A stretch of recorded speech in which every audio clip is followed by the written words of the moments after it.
Herkese merhaba arkadaşlar, kanalıma hoş geldiniz. Yepyeni bir video ile karşınızdayız. Türkiye'nin güzel oyuncusu Ebru Şahin'in eşi Cedi Osman'dan yepyeni görüntüler geldi. Cedi Osman'ın maçtan muhteşem görüntülerini sizler için YouTube kanalımda video halinde sunuyorum. Umarım beğenirsiniz.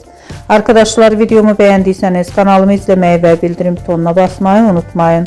Şimdilik benden bu kadar olsun. Yeni videomuzda görüşmek üzere. Hoşça kalın.